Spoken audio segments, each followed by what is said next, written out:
கலாத்தியர் 1:18 3 வருஷம் சென்ற பின் பேதுருவை கண்டு கொள்ளும்படி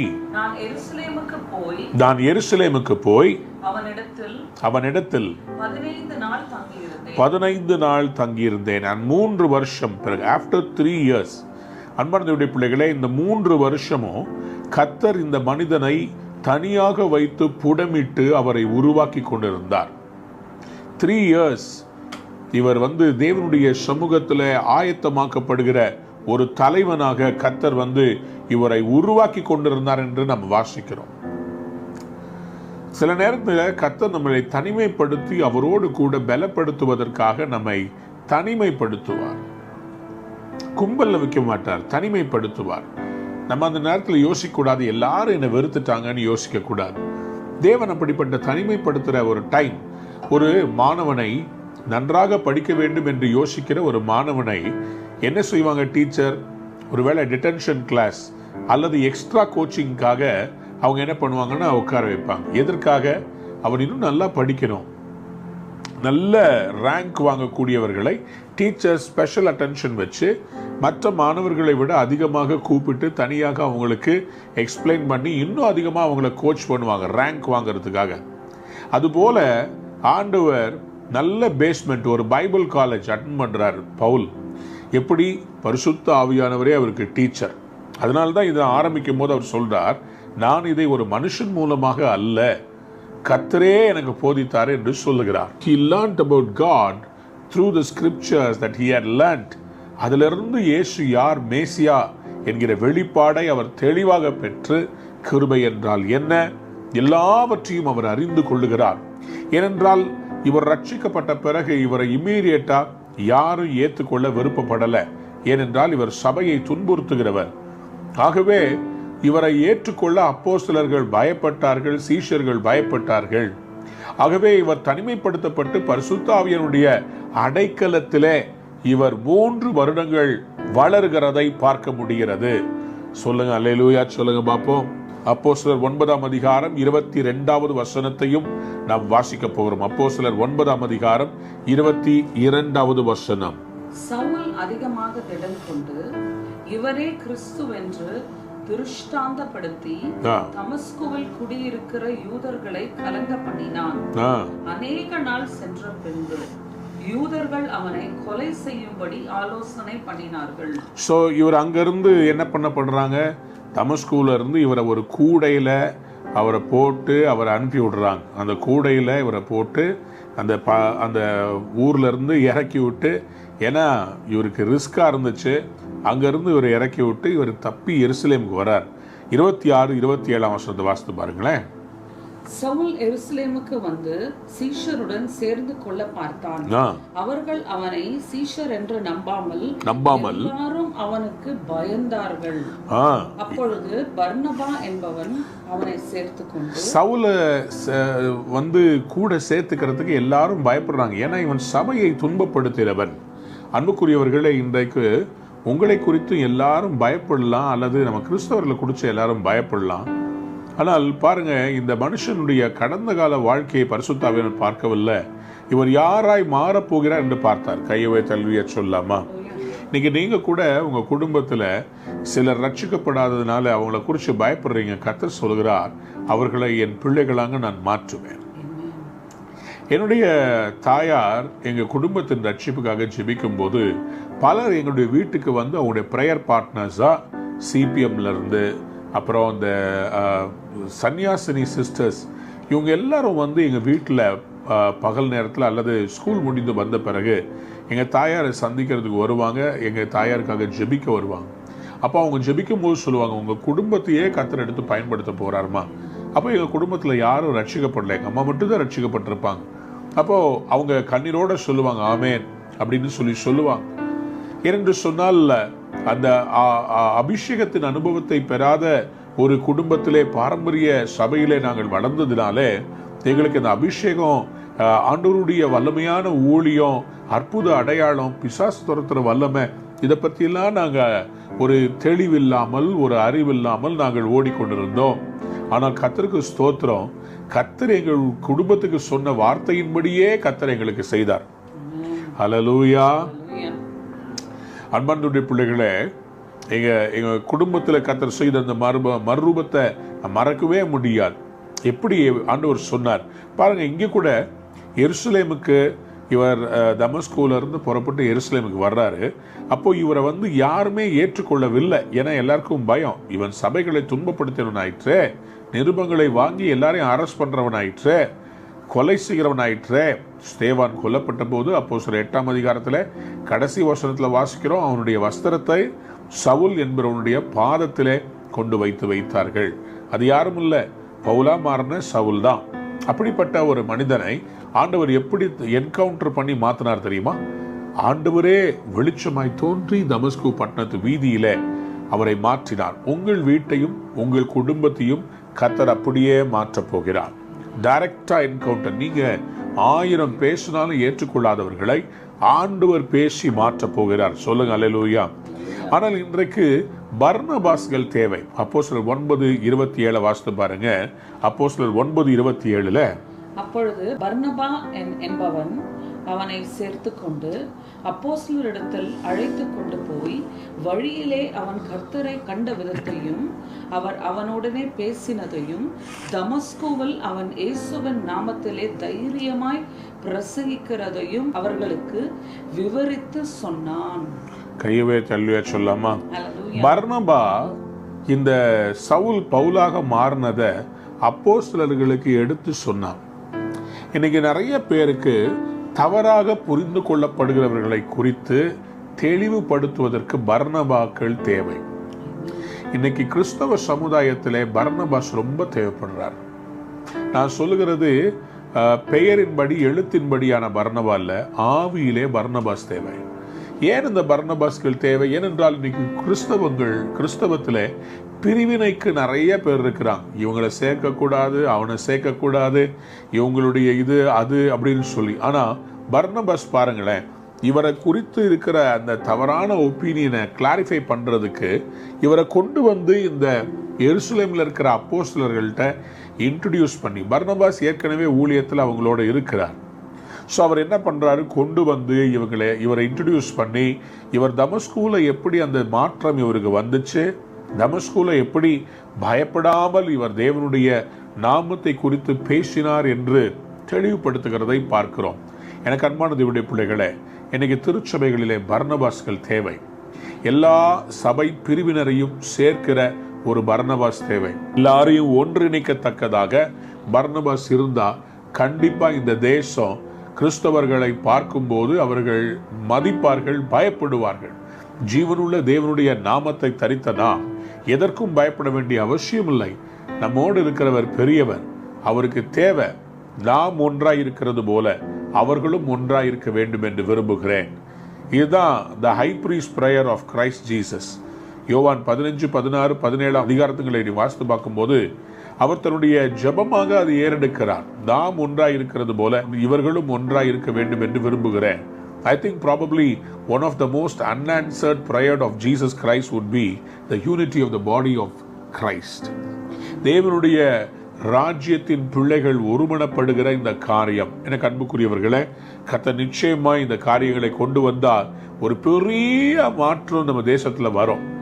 எல்லாரும் ஒன்னா சேர்ந்து நின்னா 120 அப்போஸ்தலர்கள் ஒன்றாக சேர்ந்து மேல் வீட்டார்கள் நின்ற போது ஒரு எழுப்புதல், தேசங்களில் பரவக்கூடிய ஒரு அக்கினி எழுப்புதல், சபையின் எழுப்புதல் உண்டானதல்லவா?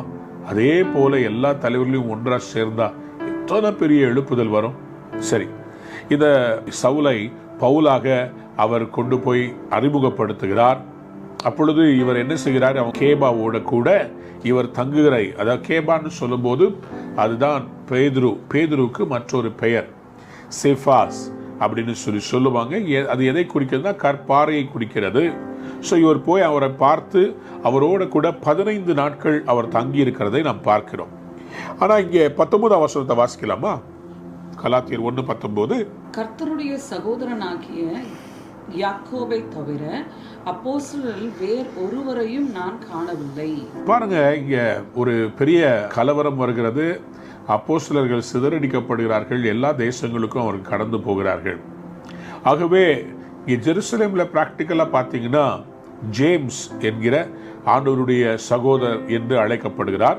அவர் டைரக்டா ஆண்டவருடைய சகோதரராக இருப்பாரான்னு சொல்லி ஒரு டவுட்டை சரித்திர வல்லுநர்கள் சொல்கிறார்கள். ஏனென்று சொன்னால் அவருக்கு சங்கீதம் 69:8 படி நீங்கள் வாசித்து பார்த்தீங்கன்னா, என்னுடைய தாயின் பிள்ளைகளுக்கு நான் அந்நியனாக இருந்தேன் என்று எழுதப்பட்டிருக்கிறது போல அவருடைய தாயும் அவருடைய சகோதரரும் வந்திருக்கிறாங்கன்னு சொல்லும்போது, யார் என்னுடைய சகோதரர், யார் என்னுடைய தாய், கர்த்தருடைய சித்தத்தை செய்கிறவங்க தான் என்னுடைய சகோதரர், என்னுடைய தாய் என்று அவர் சொல்லுகிறதை நாம் பார்க்க முடிகிறது.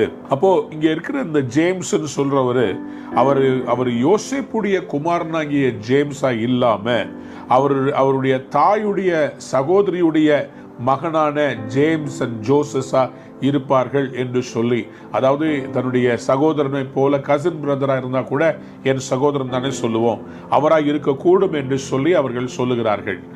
ஏனென்று சொன்னால் செபதேயுவின் குமாரனாகிய அந்த தண்டர் பிரதர்ஸ்ல இருக்கிற ஜேம்ஸ் அவருடைய தலையை சிறை சேதம் பண்ணி விடுகிறார்கள். அப்போஸ்தலர் 12ஆம் அதிகாரம் 2ஆம் வசனத்திலே நம்ம வாசிக்கிறோம், ஏரோது ராஜாவினாலே அவருடைய தலை சிறை சேதம் பண்ண. அப்போஸ்தலர் 12:2. யோவானுடைய சகோதரனாகிய யாக்கோபை பட்டயத்தினாலே கொலை செய்தான். பட்டயத்தினாலே கொலை அந்த யாக்கோபு அந்த ஜேம்ஸ் அப்போ இல்லை. அப்போ இங்க இருக்கிற அந்த ஜேம்ஸ் ஆண்டவருடைய சகோதரர். அப்போ மத்தேயு 28ஆம் அதிகாரம் 10ஆம் வசனம், யோவான் 20ஆம் அதிகாரம் 17ஆம் வசனங்களை வாசித்து பார்க்கும்போது அங்கே ஒரு காரியம் எழுதப்பட்டிருக்கிறது. மத்தேயு 28:10 வாசித்து பாருங்களேன். அப்பொழுது இயேசு அவர்களை நோக்கி, பயப்படாதிருங்கள், நீங்கள் போய் என் சகோதரர் கலிலேயாவுக்கு போகும்படி அவர்களுக்கு சொல்லுங்கள். பயப்படாதிருங்கள், நீங்கள் போய் என் சகோதரர் கலிலேயா. இப்போ இங்க சகோதரர்னு சொல்லும் போது அவர் தன்னுடைய சொந்த சகோதரர்ல யாரெல்லாம் அவரோட கூடிய ஊழியத்தில் இருக்கிறார்களோ அவர்களை அவர் சகோதரர் என்று அழைத்தார். கையை உயர்த்தி ஒரு அல்லேலூயா சொல்றீங்களா? எனக்கு அன்பான தேவனுடைய பிள்ளைகளே, பவுல் அப்போஸ்தலன் பாருங்க, அவர் எழுதுற ஒவ்வொரு காரியத்தையும் அவர் ஆத்தென்டிக்கா அவர் எழுதுறார். அவர் அடுத்ததா சொல்றார் பாருங்க. இப்போ 20ஆம் வசனத்துல சொல்றார், கலாத்தியர் 1:20, நான் தேவனுக்கு முன்பாக சொல்ல, நான் பொய் சொல்லல, நான் மற்ற யாரையும் நான் பார்க்கல, மற்ற யார்ட்டையும் நான் பேசல, நான் 15 நாள் தான் கேபாவோட இருந்தேன். ஏன் இதை சொல்றாருன்னு சொன்னா, ரொம்ப நாள் கூட இருந்து ரொம்ப நாள் இவரை யாரும் எஜுகேட் பண்ணல, இவரை கம்ப்ளீட்டா பரிசுத்த ஆவியானவரே நடத்தினார். சொல்லுங்க அல்லேலூயா. சோ அதனால தான் அவர் 20ஆம் வசனத்தை சொல்றாரு, நான் உங்களுக்கு எழுதுகிற இவைகள் பொய் அல்ல என்று தேவனுக்கு முன்பாக நிச்சயமாய் சொல்லுகிறேன். சொல்லுங்க அல்லேலூயா. அல்லேலூயா. சோ இவர் பொய் சொல்லல, இவர் எழுதின எல்லாத்தையுமே அவர் உண்மையாய் அவர் சொல்லுகிறவராக இருக்கிறார். அவர் சொல்றார், என் மனசாட்சியே அதை பரிசுத்த ஆவியானவர் மூலமாய் உறுதிப்படுத்துகிறது, நான் பொய் பேசவில்லை. பவுல் எழுதுற எதையுமே அவர் ரொம்ப, ஏன்னா because he was a good teacher, அதனால அவர் எழுதுன எல்லாமே பெர்ஃபெக்டா அவர் பிளான் பண்ணி பக்காவா எழுதுகிறவராக இருக்கிறார். அன்பார்ந்தவருடைய பிள்ளைகளே, கலாத்தியருக்கு அவர் எழுதும் போது அவர் தொடர்ந்து எங்கே சென்றார், என்ன செய்தார், எல்லாவற்றையும் அவர் சொல்றார். பாருங்க 21ஆம் வசனத்துல, பின்பு சீரியா சிசிலியா நாடுகளின் புறங்களில் வந்தேன்.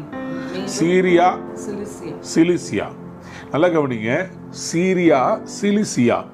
இதுல அவர் சீரியா தேசத்தை அவர் சொல்லுவதற்கு காரணம் என்ன? சிலிசியா அவருடைய சொந்த ஊர். நல்லா கவனிங்க, சீரியா அண்ட் சிலிசியா, இந்த இடத்துலலாம் இவர் சபைகளை உருவாக்குகிறார்.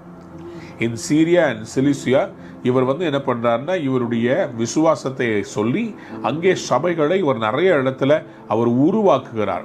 சரித்திர வல்லுநர் சொல்றாங்க, இவர் ஜெருசலேம்ல இருந்து செசரியா என்கிற அந்த போர்ட் பட்டணத்துக்கு அங்கே இருந்து இவர் கடல் மார்க்கமாக சிலிசியாவில் இருக்கிற தர்சூஷ் என்கிற பட்டணத்துக்கு இவர் போயிருப்பார் என்று சொல்கிறார்கள்.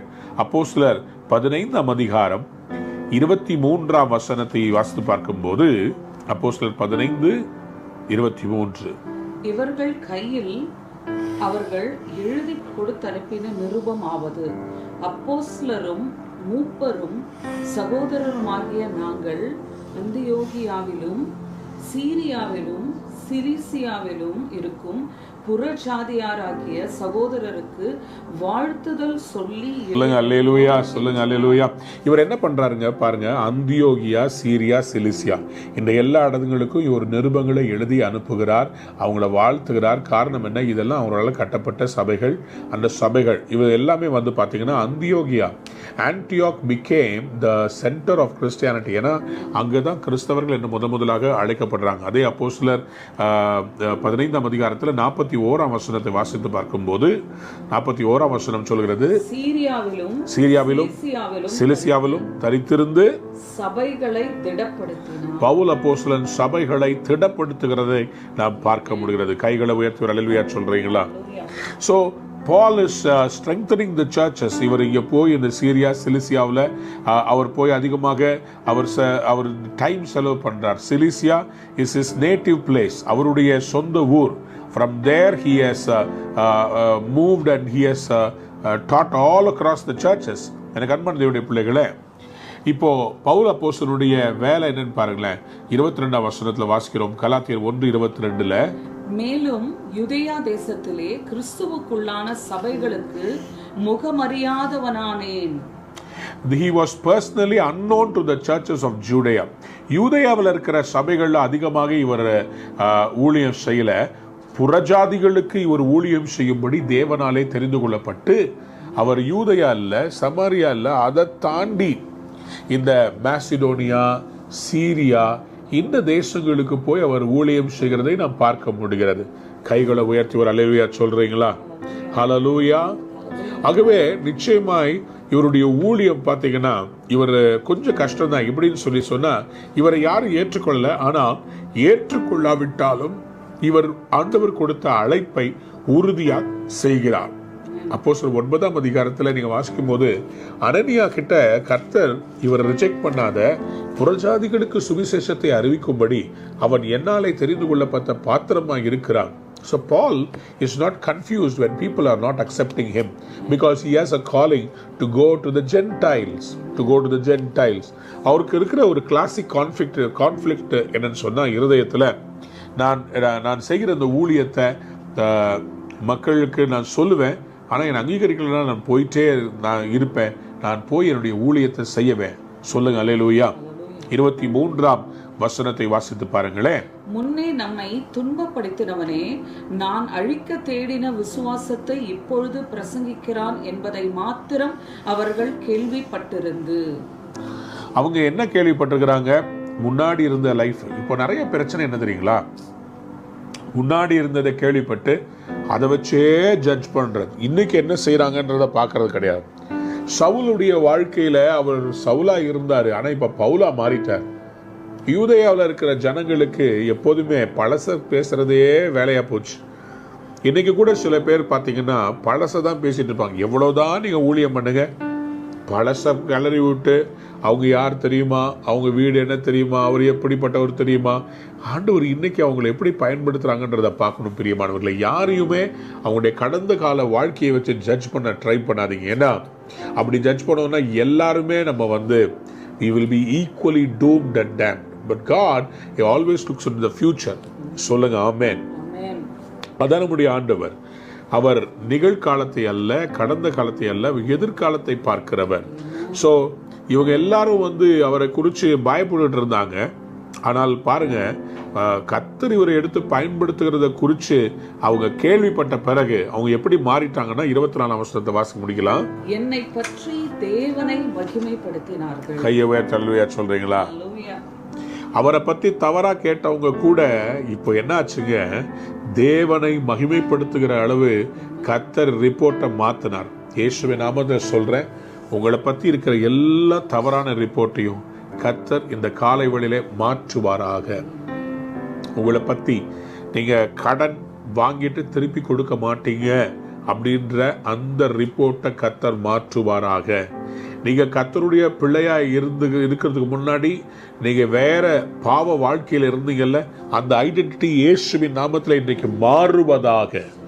யாரும் உங்களை அந்த கடந்த கால வாழ்க்கையை வச்சு ஜட்ஜ் பண்ணாம இன்னைக்கு கர்த்தருக்குள்ள நீங்க யாரா இருக்கிறதுங்கிறத வச்சு உங்களை நேசிக்க, உங்களுக்கு உதவி செய்ய, உங்களோடு கூட நின்று தேவனுடைய ராஜ்யத்தை கட்ட இயேசுவின் நாமத்தில் நான் உங்களை வாழ்த்துகிறேன், ஆசீர்வதிக்கிறேன். சொல்லுங்க அல்லேலூயா. சரி, இப்போ கலாத்தியர் 2ஆம் அதிகாரம் 1ஆம் வசனத்திலிருந்து 10ஆம் வசனம் முடிய இன்னைக்கு கர்த்தருடைய கிருபையினாலே நாம் பார்க்க போகிறோம். கலாத்தியர் 2ஆம் அதிகாரம் 1ஆம் வசனத்தை வாசிக்கலாம். 14 வருஷம் சென்ற பின்பு நான் தீத்துவை கூட்டிக் கொண்டு பர்னபாவுடனே கூட மறுபடியும் எருசலேமுக்கு போனேன். ஆமென். ஸோ 14 வருஷம் அப்படின்னு சொல்லும்போது கிட்டத்தட்ட இட் கம்ஸ் டு AD 50.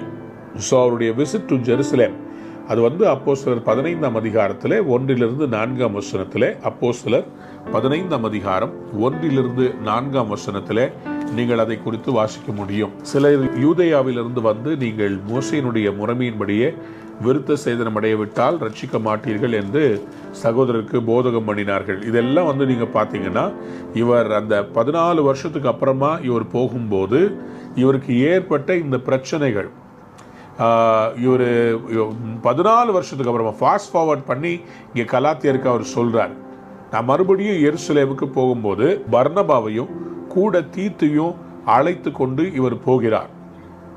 எதற்காக போகிறார்? ஒரு வெளிப்பாட்டை கிடைச்சு போகிறார். 2ஆம் வசனத்தை வாசித்து பாருங்க. நான் தேவ அறிவிப்பினாலே போய், I went in response to a revelation. Paul சொல்றாரு, எனக்கு ஒரு வெளிப்பாடு கொடுக்கப்பட்டது, அல்லது ஒரு சூப்பர் நேச்சுரல் ஒரு என்கவுண்டர் ஒன்று கிடைச்சது. நான் அதை பேஸ் பண்ணி நான் போனேன். கையை உயர்த்தி அல்லேலூயா சொல்றீங்களா? இவர் சும்மா போகலைங்க. இவருக்கு தெளிவான ஒரு வெளிப்பாடு கிடைச்சதுனால அவர் போனார். அது எந்த வெளிப்பாடு? பரிசுத்த ஆவியானவர் மூலமாய் கிடைக்கிற வெளிப்பாடு. இப்போ இந்த 38 மாவட்டங்களுக்கும் போய் இந்த ஜெபத்தை நடத்தணுன்றது எப்படி கிடைச்சிருக்குன்னு நினைக்கிறீங்க? செப்டம்பர் மாதம் ஜெபித்து கொண்டிருக்கும் போது என்னுடைய உள்ளத்தில் ஆண்டவர் சொல்றாரு, எலெக்ஷன் டேட்ஸ் அறிவிக்கிறதுக்கு முன்னாடி நீ போய் தமிழ்நாடு முழுவதுமாக இந்த காரியத்தை செய்யணும் அப்படி. எலெக்ஷன் டேட்ஸ் அறிவித்த பிறகு அது வேற சீசன். நான் சொல்கிறேன், ஆண்டவரே இப்போதான் நாங்கள் கிறிஸ்மஸ் நியூ இயரு நடத்த முடியாமல் முடிச்சிருக்கிறோம். ஆண்டவர் சொல்ல, உன்னை அனுப்புகிறது நான் அல்லவா, நீ ஜனவரி 17ஆம் தேதி புறப்பட்டு போ. ஆண்டவரே நாங்கள் ஒன்றும் ப்ரிப்பேர் ஆகலை, பரவாயில்ல நீ போ. டக்குன்னு எல்லாம் அலைன் ஆச்சு பாருங்க. ஆண்டவர் நாம மகிமைப்படுவதா? ஒவ்வொரு நாளும் தேவ நாம மகிமைப்படுகிறது. தேவ பிள்ளைகளை இதெல்லாம் ஆண்டவர் வந்து வெளிப்பாடாக கொடுக்கிறார். God gives a revelation. 2015 flood வருது. 2014ஆம் வருஷத்துல கர்த்தர் சென்னையை காப்பாற்ற வேண்டும் என்கிற ஒரு தரிசனத்தை கொடுக்கிறார். வெள்ளம் வருகிறது, நிறைய சடலங்கள் வருகிறதை காண்பித்து கர்த்தர் சொல்கிறார். நான் விஷன் மாதிரி பார்த்தேன். கர்த்தர் இந்த மாதிரி ஒரு காரியத்தை காமிச்சு சொல்றார், நீ சென்னை ஃபுல்லா போய் நடத்த வேணும். 7 இடங்களில் பிளஸ் சென்னை, அதாவது சேவ் சென்னைன்னு எப்படி வைக்க முடியும்?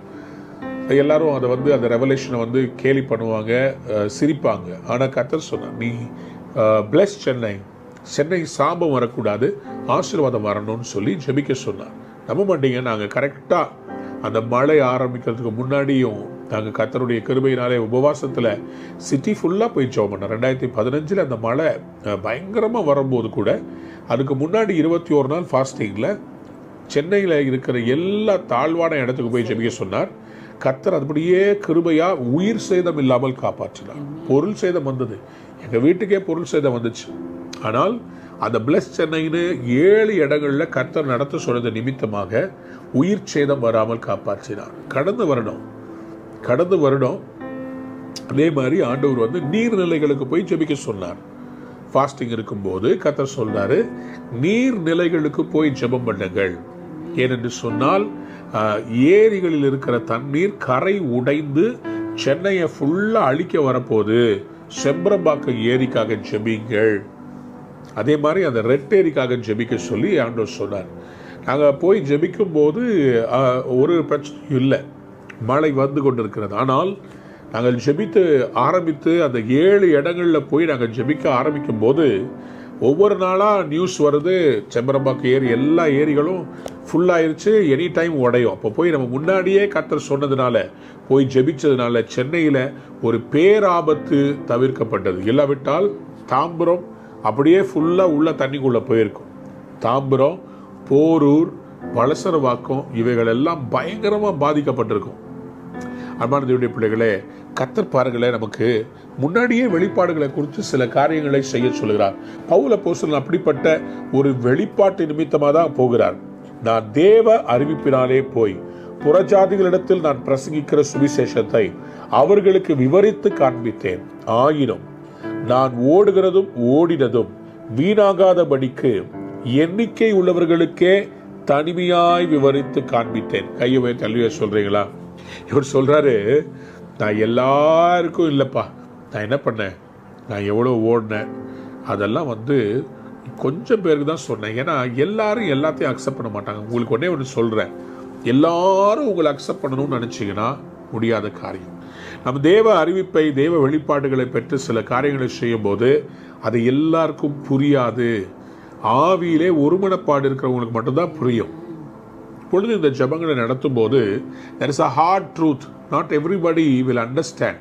Not everybody will appreciate. உங்களுக்கு கர்த்தர் கொடுக்கிற வெளிப்பாடுகளை கர்த்தர் நிறைவேற்ற வல்லமை உள்ளவராக இருக்கிறார். Look for like-minded people and start going along with them. பிஸ்னஸாக இருக்கலாம், அல்லது உங்களுடைய ரிலேஷன்ஷிப்பாக இருக்கலாம்.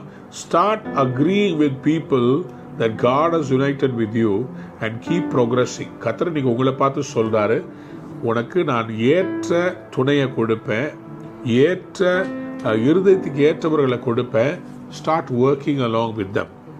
நிறைய ப்ராஜெக்ட்ஸ் பெண்டிங்கில் இருக்குது. கர்த்தர் இந்த வருஷம் இன்னைக்கு ஒருத்தரை பார்த்து தீர்க்க தரிசனமாக சொல்றாரு, நான் முன்னேறி செல்வதற்காக உன்னோடு ஐக்கியப்படுகிற அந்த கொஞ்சம் பேரை தருவேன், அவங்கள வச்சு நீங்கள் முன்னேறுங்க. தேவ பிள்ளைகளே, பல வருடமாக எனக்கு ஆண்டவருடைய திட்டங்களை செயல்படுத்த வேண்டும் என்று சொல்லி பயங்கர வாஞ்சேன்.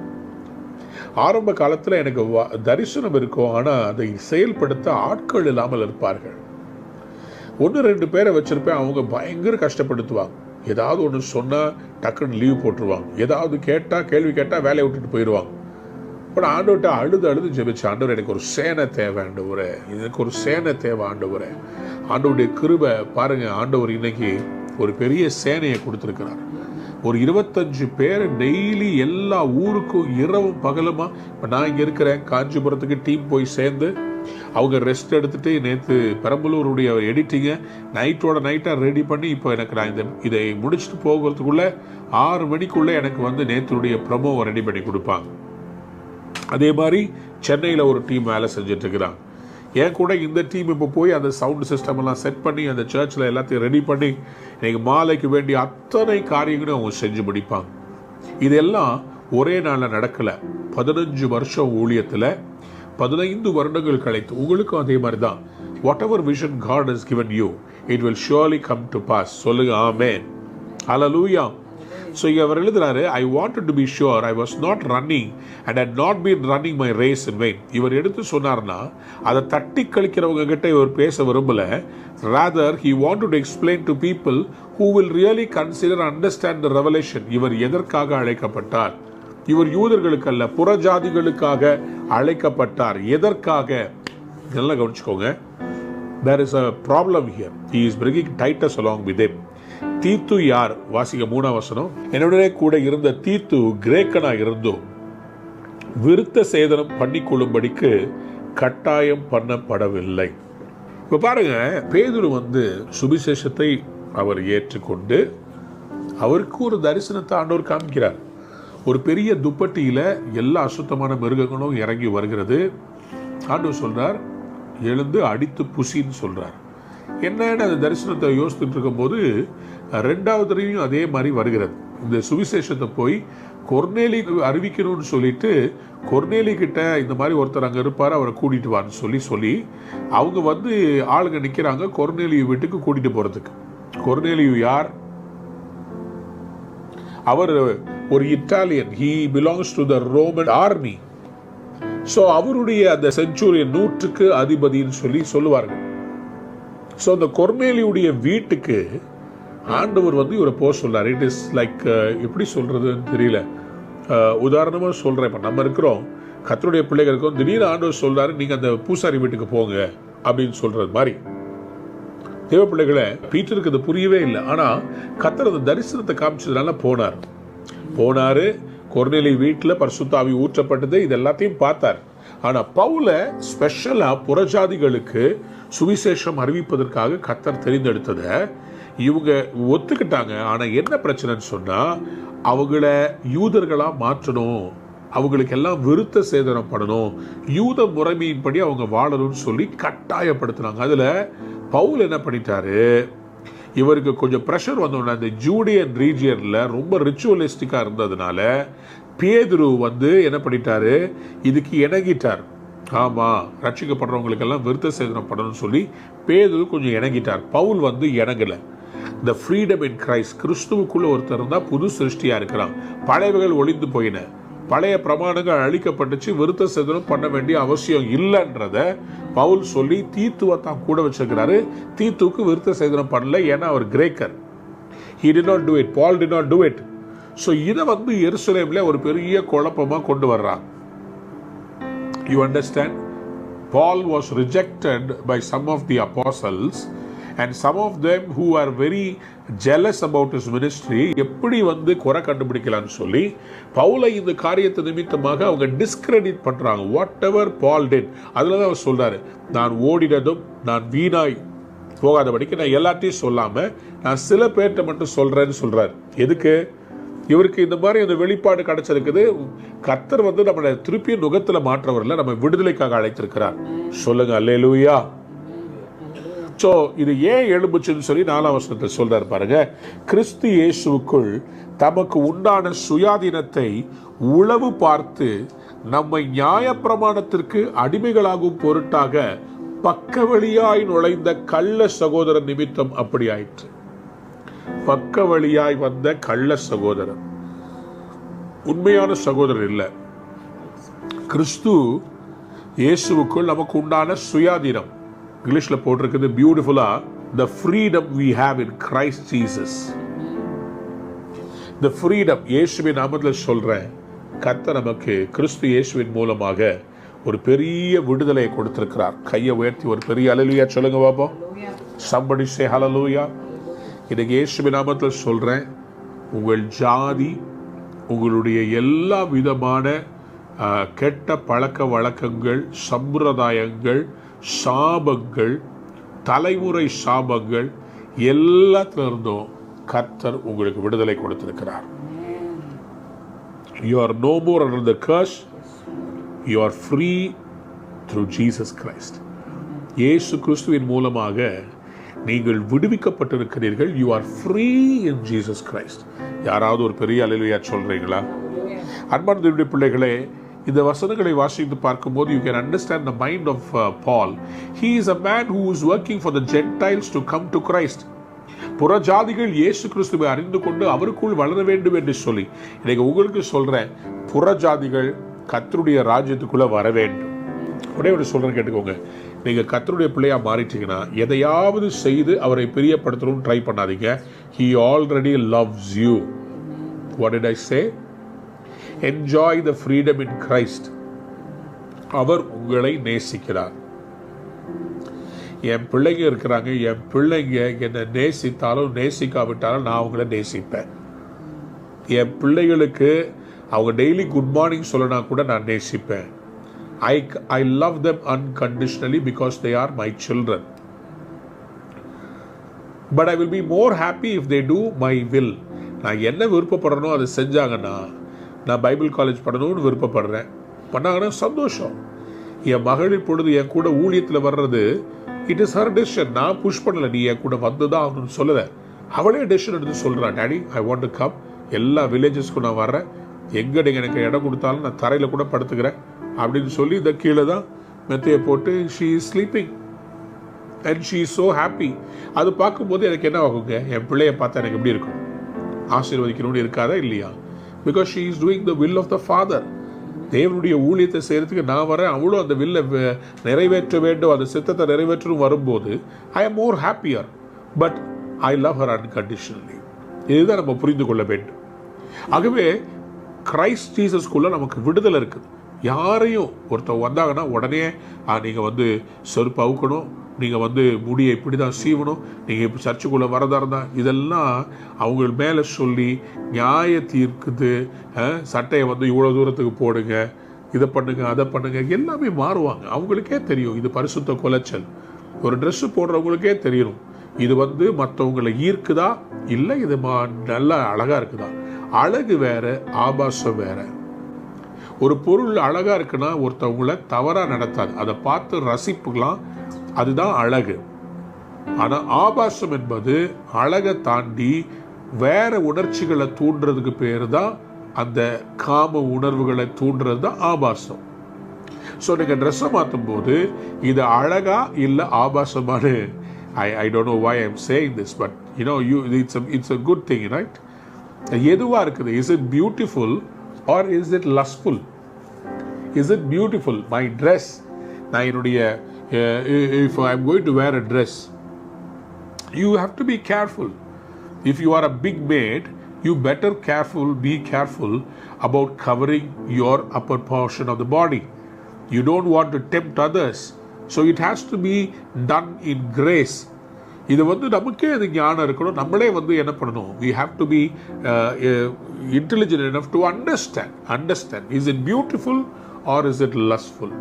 அன்பார்ந்தவருடைய பிள்ளைகளே, இப்போ பவுல் சொல்றாரு சடங்காச்சாரம். ஸோ இப்போ சடங்கா எதையும் செய்ய வேண்டாம். இவர் சொல்றாரு தீத்துவை கூட கூட்டு வந்திருக்கிறார், கிரேக்கர், but still he didn't force him to circumcise. யூதருடைய இதை பாரம்பரியத்தை எடுத்து இவங்க மேல போட விரும்பல. ஏன்னா கிறிஸ்து விடுதலை செய்கிறவர். சொல்லுங்க அல்லேலூயா. ஸோ யார் இதை கொண்டு வந்தாங்கன்னு சொன்னா, பக்கவாட்டில் நுழைந்த இந்த சகோதரர். இவங்க யாருங்க, ஷார்ட்டா நுழைஞ்சு பெரிய ஆள் ஆகணும்னு நினைக்கிறவங்க. பவுலை டிஸ்கிரெடிட் பண்ணிட்டு இவர் போட்ட பேஸ்மெண்ட்லாம் உடைச்சிட்டு ஏதாவது ஒரு தப்பு கண்டுபிடிச்சிட்டு, இப்போ இன்டர்நெட்டில் இருக்கிறாங்க தெரியுமா, இப்போ எவ்வளோ காலமாக பல ஊழியக்காரங்க ஊழியம் செஞ்சுருப்பாங்க. ஒரு சின்ன காரியம், ஒரு புரளி அவங்கள பற்றி கேள்விப்பட்டா உடனே அவங்க ஃபோட்டோவை தூக்கி போட்டு இவங்க ஒரு வீடியோ போட்டு மில்லியன்ஸ் ஆஃப் லைக்ஸ் வாங்கிடுறது. பக்கவாட்டில் என் கேள்வி என்னன்னா, நீங்கள் என்ன சாதிச்சிங்க? நீங்கள் பிரசங்கம் பண்ணி ஆயிரக்கணக்கான லட்சக்கணக்கான ஜனங்கள் ரட்சிக்கப்பட்டால் பரவாயில்ல, நீங்கள் ஒரு பிரசங்கமும் பண்ணல. ஊழியக்காரங்களை பற்றி பேசி பாப்புலர் ஆகிறது ரொம்ப கேவலமான. இதுதான் நான் சொல்கிறேன், பவுல் சொல்கிறது பக்கவாட்டில் நுழைந்த சகோதரன். நீங்கள் சும்மா இந்த ஒரு பெரிய ஒரு இதில் அதை என்ன சொல்கிறது, குளிர் காய்றதுன்னு சொல்லி இன்றைக்கி நான் பார்க்குறேன் நிறைய பேர் அப்படி தான் யூடியூப்பில் பண்ணி ஆளாளுக்கு ஒரு வீடியோ பண்ணி போட்டு, இதில் இந்த ட்ரெண்டிங்கில் ஒரு நியூஸ் இருக்குது. பிக் பாஸில் பார்த்தீங்கன்னா எப்போ பார்த்தாலும் யூடியூப்பில் ட்ரெண்டிங்கில் இருந்துகிட்டே இருந்துச்சு. யார், டாம், டிக் அண்ட் ஹாரி, யார் வேணால் உடனே பிக் பாஸை பற்றி எடுத்து போட்டால் உடனே அது லைக்ஸ் பறந்துக்கிட்டு போகுது, நிறைய பேர் வியூஸ் பார்க்குறாங்க. ஸோ அது மாதிரி ஒரு கான்ட்ரவர்சி அல்லது ஒரு காரியத்தில் ஆளாகிறதுக்கு ட்ரை பண்ணக்கூடாது. ஜென்யூனாக ஃபீல்டில் போய் உழைக்கணும். ஃபீல்டில் போய் உழைச்சி ஜபம் பண்ணணும், சுவிசேஷம் சொல்லணும், ஆத்துமாக்கள்கிட்ட போய் சேர்க்கணும். சும்மா ஒரு கேமராவை ஆன் பண்ணிட்டு முன்னாடி உட்காந்துட்டு நான் எல்லாருக்கும் சொல்கிறேன்னு சொல்லக்கூடாது. ஃபீல்டில் இறங்கணும். பவுல் எருசலேமில் உட்காந்துட்டு இல்லை, அவர் தலை தெறிக்க ஓடி ஒவ்வொரு ஊராக போய் பசியில், குளிரில், வெயிலில் நடந்து போய் கப்பல் சேதம், எவ்வளோ பாடுகளை, கல்லடி, சவுக்கடி, இவ்வளவும் வாங்கி அவர் நிற்கிறாரு. அவர் உடம்புல பலவீனம் இவ்வளவும் தாண்டி நிற்கிறாரு. ஃபீல்டு ஒர்க்கராக இருக்கணும் சிஸ்டர், ஃபீல்டு ஒர்க்கராக இருக்கணும். சும்மா நம்ம 4 அறைக்குள்ளே உட்காந்துக்கிட்டு ஒரு வீடியோவை பார்த்துக்கிட்டு ஒரு வீடியோவை போட்டுக்கிட்டு அதில் குளிர்காயக்கூடாது.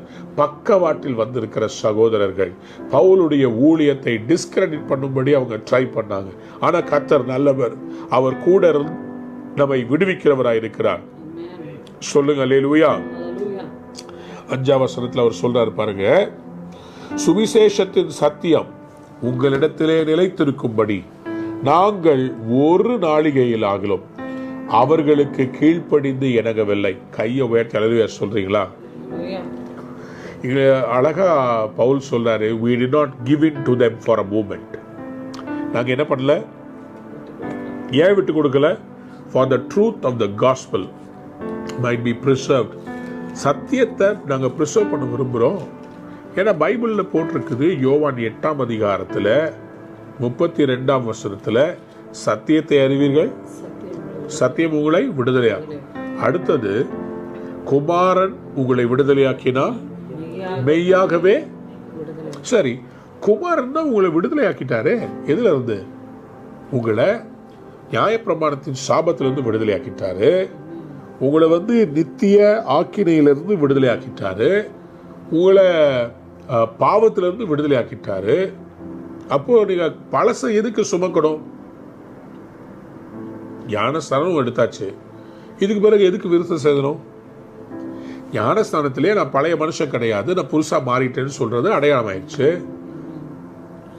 பழைய ஏற்பாட்டில் ஏன் ஒருத்தவங்க விருத்த சேதனம் பண்ணணும்னா அவங்க பாவத்துக்காக அவங்களே ரத்தம் சிந்தணும். புரிஞ்சுதா? புதிய ஏற்பாட்டுக்கு வரும்போது இயேசு ரத்தம் சிந்தினதனுடைய அடையாளம் தானே ஞானஸ்தானம்.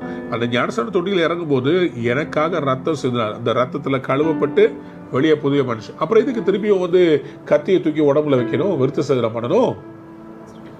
எனக்காக இயேசு ரத்தம் சிந்தின பிறகு நான் எதுக்கு திரும்பி ரத்தம் சிந்தணும்? அதனாலதான் பவுல் சொல்றாரு, அப்போ நீங்க அது தவறா அதை தூக்கி போடாதீங்க உங்க மேல. ஏன்னா கிறிஸ்துக்குள்ள இருக்கும்போது விடுதலை கிடைச்சிருச்சுங்க. ஏற்கனவே விடுதலை கிடைச்ச பிறகு நீ திரும்பியும் சரீரத்தில் அது சடங்காயிடும். சரீரத்தை திரும்பி கூப்பிட்டு செய்யன்னு சொன்னா அது சடங்கு.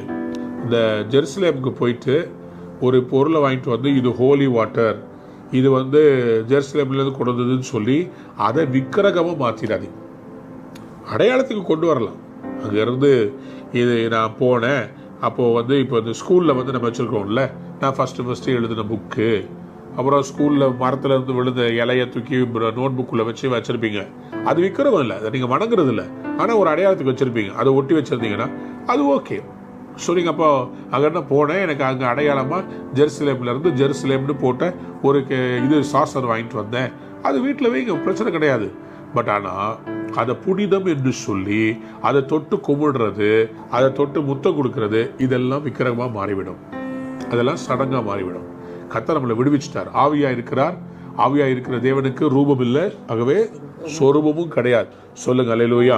ஸோ இதை தீத்துவுக்கு இவங்க விருத்த சேதனம் பண்ணணும்னு சொல்றதுக்கு இவர் ஒரு செகண்ட் கூட இணங்கவே இல்லை. 6ஆம் வசனத்தை வாசித்து பாருங்க. அல்லாமலும் எண்ணிக்கையுள்ளவர்களாய் இருந்தவர்கள் எனக்கு ஒன்றும் போதிக்கவில்லை. அவர்கள் எப்படிப்பட்டவர்களாய் இருந்தாலும் எனக்கு கவலை இல்லை. தேவன் மனுஷரிடத்தில் பட்சாதாபம் உள்ளவர் அல்லவே. சொல்லுங்க அல்லேலூயா.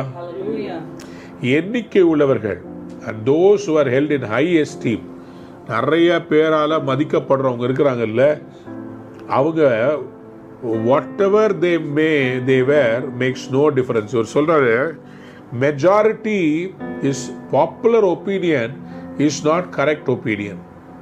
You know what I mean? Do you understand what I mean? Popular opinion need not be the correct opinion. It might be driven because of prejudices. இப்படிப்பட்ட காரியங்கள் நம்ம சபையில் இருக்கக்கூடாது. இந்த ஜாதி வரி இப்படிப்பட்ட காரியங்கள் சபையில் இருக்கக்கூடாது.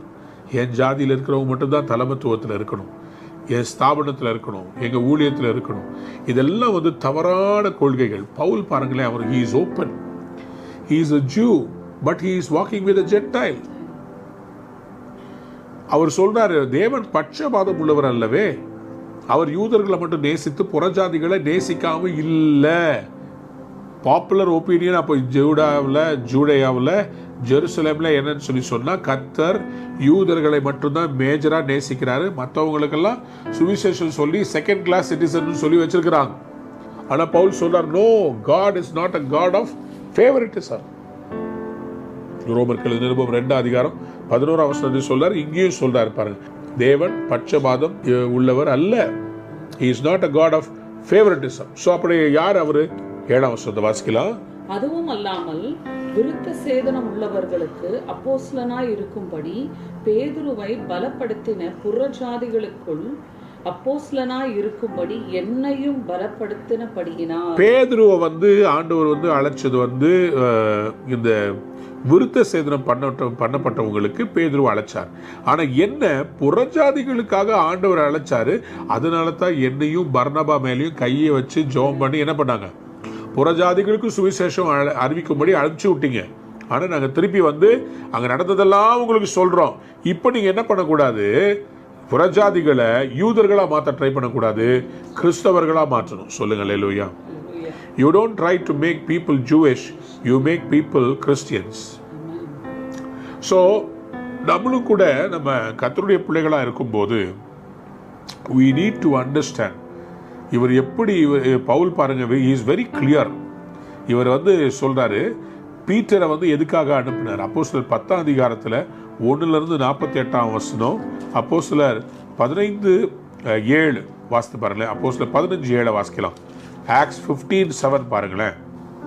மிகுந்த தர்க்கம் உண்டான போது பேதுரு எழுந்து அவர்களை நோக்கி, சகோதரரே, நீங்கள் அறிந்திருக்கிறபடி புறஜாதியார் என்னுடைய வாயினாலே சுவிசேஷ வசனத்தை கேட்டு விசுவாசிக்கும்படி தேவன் அநேக நாட்களுக்கு முன்னே உங்களில் ஒருவனாகிய என்னை தெரிந்து கொண்டார். மேல வாசிங்க.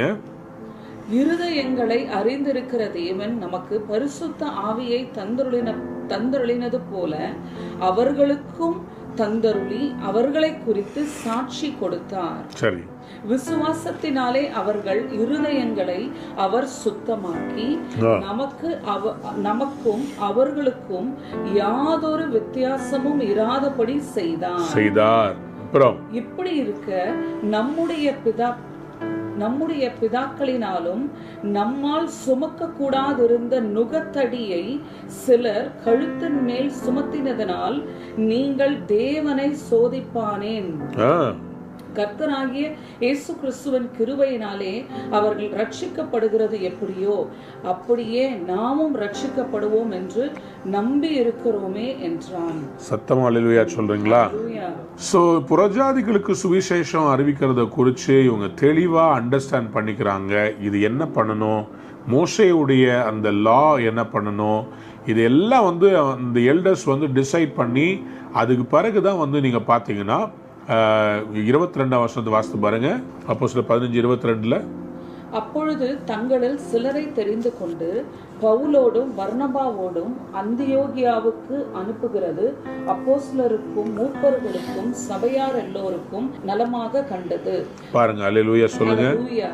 அவர்கள் யார் என்றால் சகோதரரில் விசேஷித்தவர்களாகிய பர்சபா என்று மறுபேர் கொண்ட யூதாசும் சீலாவுமே. பவுலும் சீலாவும். ஸோ இங்கே தான் இணைக்கிறார் ஆண்டவர். சரிங்களா?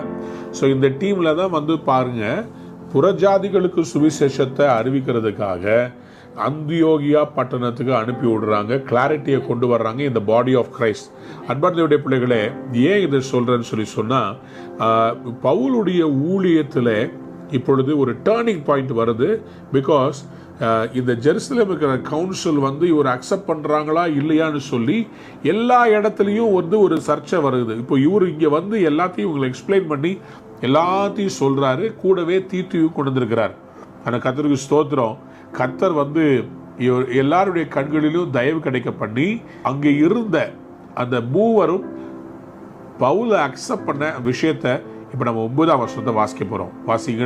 எனக்கு அளிக்கப்பட்ட கிருபை அறிந்த போது தூண்களாக எண்ணப்பட்ட யாக்கோபும் கேபாவும் யோவானும் தங்கள் விருத்த சேதனம் உள்ளவர்களுக்கும் நாங்கள் புறஜாதிகளுக்கும் பிரசங்கிக்கும்படி அந்யோன்ய ஐக்கியத்துக்கு அடையாளமாக எனக்கு பர்னபாவுக்கும் வலது கை கொடுத்து. பாருங்க, ஜேம்ஸ், யாக்கோபு, கேபா, பவுல், யோவான், இவங்க 3 பேரை பத்தி அவர் சொல்றாரு. Esteemed as pillars. ஆண்டவுடைய ராஜ்யத்தில் இவர்கள் தூண்களா இருக்கிறாங்க. இந்த தூண்கள் என்ன பண்ணாங்க, இதுதான் இன்னைக்கு சபையில ரொம்ப தேவை.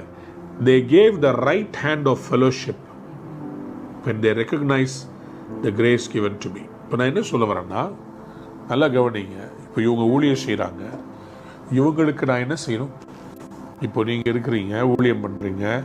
இப்போ உங்களை நான் தள்ளி விடலாம், இல்லாவிட்டா என் ரைட் ஹேண்ட் ஆஃப் ஃபெலோஷிப் கொடுத்து தூக்கி விடலாம். I can either give my right hand of fellowship or I can reject them. I can either accept or reject. நீங்க நமக்கு தேவை என்ன தெரியுங்களா? We need to extend the right hand of fellowship. இப்போ நான் ஒரு ஊழியம் செய்கிறேன், இந்த ஊழியத்தை தாங்கிறதுக்கு you can give the right hand of fellowship. நீங்க ஒரு ஊழியம் செய்றீங்க, உங்களுக்கு இந்த ரைட் ஹேண்ட் ஆஃப் ஃபெலோஷிப். நாங்கள் போகிற ஒவ்வொரு ஊர்லேயும் அநேகம் தேவனுடைய ஊழியக்காரங்களை பார்க்குறோம். அவங்களுக்கெல்லாம் we are giving our right hand of fellowship. சொல்லுங்க, அல்லேலூயா சொல்லுங்களேன். சத்தமா அல்லேலூயா சொல்லுங்க. எனக்கு அன்புக்குரிய தேவனுடைய பிள்ளைகளே, ஆண்டவர் இன்னைக்கு நம்முடைய வாழ்க்கையில God wants to extend the right hand of fellowship. இந்த 3 பேரும் they make a wonderful decision. James, Cephas and John. கேபா, யோவான் and யாக்கோபு, இவங்க 3 பேரும் they are pillars in the church. அவங்க சொல்றாங்க we are going to extend the hand of fellowship. நீங்க போய் புறஜாதிகளுக்கு சுவிசேஷம் அறிவிங்க, we will support you. ஆனா ஒரே ஒரு காரியம் 10ஆம் வசனத்தை சொல்றாங்க, தரித்திரரை நினைத்து கொள்ளும்படிக்கு மாத்திரம் சொன்னார்கள், அப்படி செய்யும்படி அதற்கு முன்னமே நானும் கருத்துள்ளவனாக இருந்தேன். சத்தமா அல்லேலூயா சொல்றீங்களா? ஸோ இந்த ஃபெலோஷிப் கொடுத்ததுனால தான் பவுலுடைய ஊழியத்தில் வல்லமையாக அவர் செஞ்சார். Right hand of fellowship. இன்னைக்கு நம்ம ரிஜெக்ஷன் பண்ணாமல் ஃபெலோஷிப் பண்ணலாமா? பாஸ்டர்ஸ்குள்ள ஒரு ஃபெலோஷிப்பு, மூத்த ஊழியக்காரங்க இளம் ஊழியருக்குள்ள ஒரு ஃபெலோஷிப், பல டினாமினேஷனுக்குள்ள ஒரு ஃபெலோஷிப், இதை கர்த்தர் இன்னைக்கு உண்டு பண்ணும்படி நம்ம ஜெபிக்க போறோம். சொல்லுங்க ஆமென். ஹல்லேலூயா, ஹல்லேலூயா, ஜீசஸ், ஹல்லேலூயா. நம்ம போய் ஜெபிக்க போறோம். I wanted to pray. Hallelujah. Nandri Raja, Nandri Tagapane. Father God, we come before your presence, oh Father God. இயேசுவின் நாமத்தினால ராஜா, அப்பா எங்களை பார்த்து கொண்டு இருக்கல, எங்களோட இணைந்து இருக்கிற ஒவ்வொரு பிள்ளைகளும் ஆண்டவரே, அப்பா தூண்களாக எழும்பத்தக்கதாக ராஜா, அப்பா தோள் கொடுக்கத்தக்கதாக ராஜா, சகோதரர் ஐக்கியத்தில் ஒருமனப்படத்தக்கதாக சுவாமி இயேசு கிறிஸ்துவின் நாமத்தினால, Lord, we release the spirit of oneness and unity in the name of Jesus to take the gospel to the ends of the earth, oh Father God. இயேசு கிறிஸ்துவின் நாமத்தினால ஆண்டவரே, எல்லா ஆர்ஃபன் ஸ்பிரிட்டை நாங்க கேன்சல் பண்ணி ஜெபிக்கிறோம். Every spirit of rejection we cancel it in the name of Jesus, oh Father God. இயேசு கிறிஸ்துவின் நாமத்தினால நாங்கள் எல்லாம் அக்செப்ட் பண்ணப்படுகிறோம் என்கிற உறுதி நிமித்தம் ராஜா, அப்பா உங்க சுவிசேஷத்துக்காக ராஜா பாட அனுபவிக்கத்தக்கதாக செலவு பண்ணப்படவும் ராஜா எங்களை ஒப்பு கொடுத்து நாங்கள் ஜெபிக்கிறோம் ஆண்டவரே.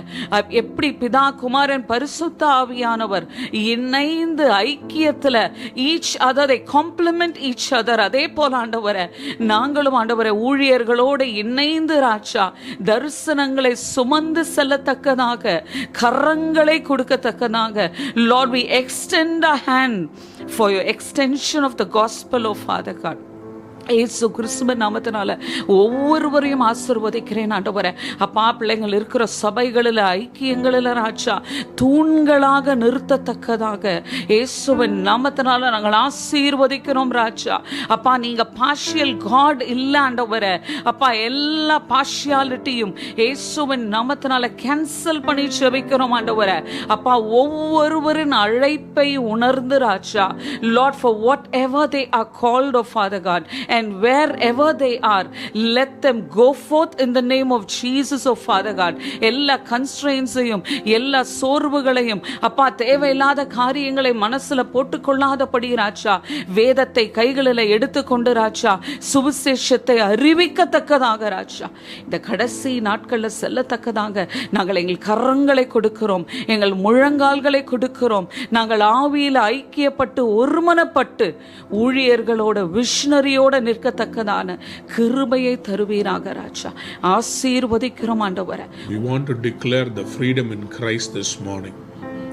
கிறிஸ்துவுக்குள் எங்களுக்கு இருக்கிற அந்த விடுதலையை இந்த காலை வேளையிலே உம்முடைய பிள்ளைகள் மேல் நான் பேசுகிறேன். இயேசு கிறிஸ்துவின் ரத்தம் செய்யும் ஆண்டவரே. யார் யார் இந்த காலை ஆராதனையில் இணைந்திருக்கிறார்களோ அவர்கள் அத்தனை பேருக்கும் ஒரு விடுதலை இயேசு கிறிஸ்துவின் மூலமாய் இன்றைக்கே கிடைப்பதாக, இப்பொழுதே கிடைப்பதாக, அற்புதங்கள் நடப்பதாக. If any man is in Christ, he is a new creation. Old things have passed away, behold, everything has become new. In the mighty name of Jesus, Lord, I declare and decree that you will raise your children to be a pillar. They are free in Christ. They are free. சபையில் உங்களை தூணா மாத்து. வெளிப்படுத்தல் 3:12 எழுதப்பட்டிருக்கிறபடி I will make them a pillar in my church சொன்னீங்கல்லப்பா, அதே மாதிரி நீங்க மாற்றுவீராக. இயேசுவின் நாமத்தினாலே ஆசீர்வதிக்கிறேன் அப்பா. இயேசுவின் ரத்தத்தை உடைய பிள்ளைகள் மேல தெளிக்கிறேன் ஆண்டவரே. இந்த காலை வேளையிலே ஒவ்வொருவரும் விடுதலையோடு ஆராதிக்க, விடுதலையோடு உமக்காக எழுப்பி பிரகாசிக்க மனதார ஆசீர்வதிக்கிறேன். என் இதயத்தின் ஆழத்திலிருந்து என் அன்பு தங்கைகளை, தம்பிகளை, தாய்மார்களை, அப்பாமார்களை, என் உடன்பிறவா சகோதர சகோதரிகளை மனதார நான் ஆசீர்வதிக்கிறேன். அவர்கள் இந்த வசனத்தை கேட்டு ஆதி அப்போஸ்தலர் நாட்களிலே எப்படி தியாகமாய் கர்த்தருக்காக வாழ்ந்தார்களோ அதே போல இந்த எங்களுக்கு ஒரு இன்ஸ்பிரேஷனா தியானிக்கும் போது எங்க வாழ்க்கையும் மாறணும்னு சொல்லி நல்ல தீர்மானங்களை எடுத்து கிறிஸ்துவுக்குள் தேறினவர்களாக எழும்பி பிரகாசிப்பார்களாக. I bless your children abundantly. Let them have a great and wonderful day today. ஆசீர்வதிக்கிறேன். அவருடைய ஜெபங்கள் எல்லாத்துக்கும் கர்த்தர் ஆமென்றும் ஆமென் என்றும் பதில் தருவீராக, பெரிய காரியத்தை செய்வீராக. இயேசுவின் நாமத்தில் ஜெபம் கேளும் பிதாவே, ஆமென். அன்பான நேயர்களே, இந்நிகழ்ச்சியில் கொடுக்கப்பட்ட வாக்குத்தத்தங்களும் தீர்க்க தரிசன வார்த்தைகளும் உங்களுக்கு ஆசீர்வாதமாய் இருந்திருக்கும் என்று நாங்கள் நம்புகிறோம். நீங்கள் பெற்ற ஆசீர்வாதங்களையும் ஜெப விண்ணப்பங்களையும் மற்றும் உங்கள் காணிக்கைகளையும் அனுப்ப வேண்டிய எங்கள் முகவரி: ரூவா ஊழியங்கள், எண் 82, ஜவஹர்லால் நேரு சாலை, சிம்ஸ் மருத்துவமனை எதிரில், வடபழனி, சென்னை 26. உங்கள் காணிக்கைகளை ஆன்லைன் மூலமாக எளிதாக செலுத்தலாம்.